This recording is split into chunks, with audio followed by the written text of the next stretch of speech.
ويسر لي امري واحلل عقدة من لساني يفقهوا قولي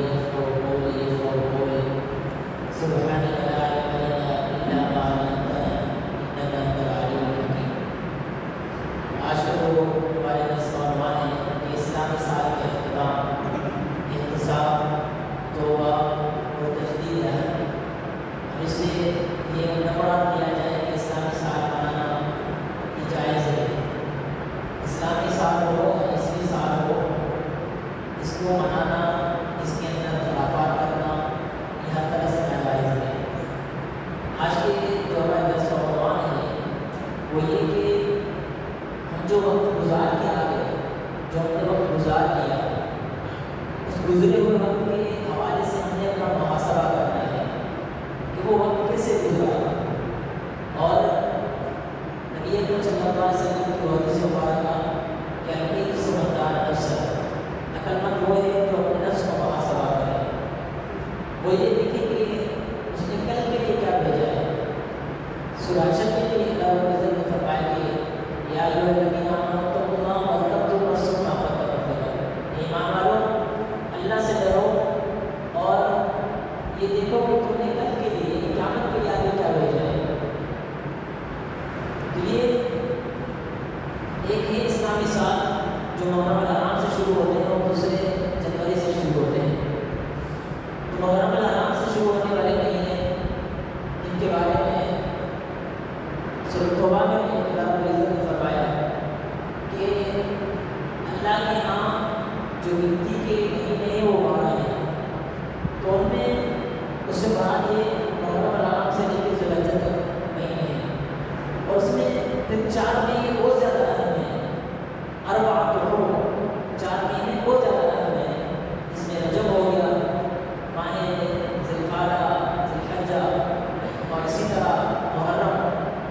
تو یہ جو مہینے ہیں یہ اللہ کے یہاں بہت زیادہ محبوب ہیں. ان کی فضیلت بھی مختلف مواقع میں ہم آپ کو بتاتے رہتے ہیں اور ان کی کیا فضیلت ہے، ماہ ذی الحجہ کے 10 ایام کی کیا فضیلت ہے، اور اسی طرح ماہ سفر کی کیا فضیلت ہے.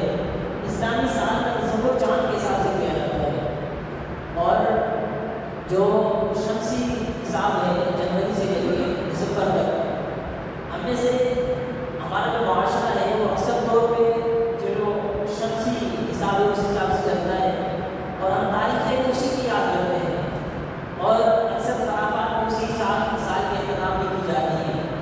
حالانکہ ایسا نہیں کرنا چاہیے. اور اسی ہجری سال کا جو آغاز ہوا تھا عمر رضی اللہ عنہ کے دور میں ہوا تھا. اس سے پہلے اس کا کوئی تصور موجود نہیں تھا. یہ لازمی بھی تھا تاکہ اسلامی جو تاریخ ہے کہ اسلام کے ادوار سے گزرا ہے تو ان کو محفوظ کرنے کے لیے ایک تاریخ ہونی چاہیے. اسی لیے عمر رضی اللہ عنہ نے اس کا اجرا کیا. یہ ماہ رمضان جو بھی 2 مہینے پہلے گزرا ہے اس کی بھی فضیلت ہم نے پڑھی، بلکہ ہم نے الحمدللہ ماہ رمضان میں جو تراویح ہے، تراویح کا مکمل خلاصہ روزانہ کے حساب سے جتنا ہم تراویح پڑھتے رہے اس کا خلاصہ آپ کے سامنے پیش کرتے رہے. تو اس حساب سے ہم نے مکمل قرآن مجید کا خلاصہ بھی پڑھا تھا اور قرآن مجید بھی سنا تھا، اور اسی طرح درس احادیث کا بھی اہتمام ہوتا رہا. تو اس کی فضیلت تو آپ کے سامنے موجود ہے، اور وقتاً فوقتاً آپ کو بتاتے رہتے ہیں. ماہ ذی الحجہ کے حوالے سے بھی لیکچر ہوتے رہے. ماہ محرم کے حوالے سے انشاءاللہ اگلے درس میں اس حوالے سے آپ سے گفتگو کی جائے گی. جو ہمارے خاص مواقع ہیں وہ عیدیں ہیں، جو مشہور عیدیں ہیں. اسلام کے اندر صرف 2 ہی عیدیں ہیں، عید الفطر اور عید الاضحیٰ. اس کے علاوہ کوئی عید اسلام کے اندر مشہور نہیں ہے. کوئی جتنی بھی عیدیں ہیں وہ لوگوں کی خرافات ہیں. صرف اور صرف جو عید ہے وہ عید الفطر اور عید الاضحیٰ ہے. اور اس کے اندر پھر حج آ جاتا ہے کہ یسألونک عن الأهلة قل هي مواقیت للناس والحج. کیونکہ حج کی باتیں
لوگ رشتے داروں پر غلط باتیں کرتے ہیں. سوشل میڈیا پر بھی دیکھا جائے تو اکثر لوگ یہ باتیں کرتے ہیں کہ رشتے داروں کے حوالے سے غلط باتیں کی جاتی ہیں.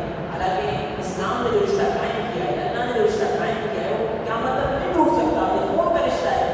اسی لیے جو خون کے رشتے ہیں, صلہ رحمی کے حوالے سے نبی اکرم صلی اللہ علیہ وسلم نے کتنی احادیث ہمیں بتائی کہ صلہ رحمی کرو. صلہ رحمی کرنے سے عمر بڑھتی ہے, عمر میں اضافہ ہوتا ہے. اور اگر صلہ رحمی نہیں کریں گے تو ہماری عمر کم ہو جاتی ہے, اور صلہ رحمی کرنے سے مال میں برکت ہوتی ہے. اور پھر پڑوسی کا ہم نے کتنا خیال رکھا, اپنے آس پاس جو غریب ہیں ہم نے ان کا کتنا خیال رکھا.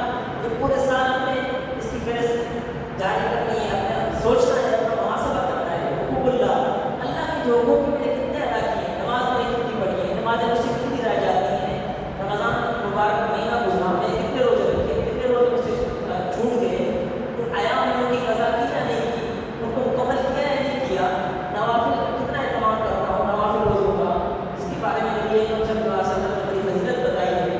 اور پھر میں نے زکات ادا کی ہے اپنے مال سے یا نہیں کیا, تو میرے اوپر حج واجب ہے تو میں نے حج کیا یا نہیں کیا, فرض ہے وہ میں نے ادا کیا یا نہیں کیا. اسی طرح استغفار اور توبہ کرتے رہے.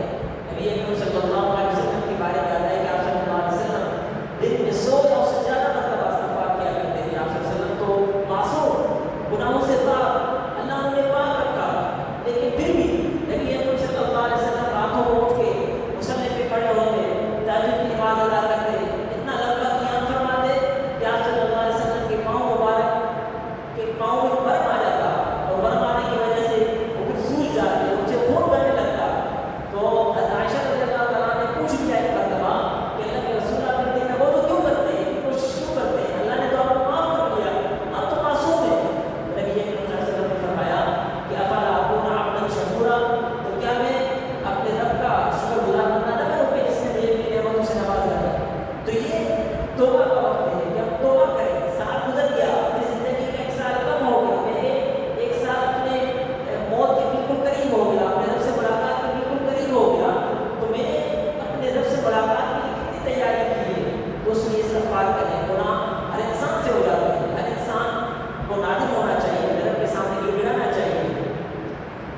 اور اسی طرح جو اللہ رب العزت نے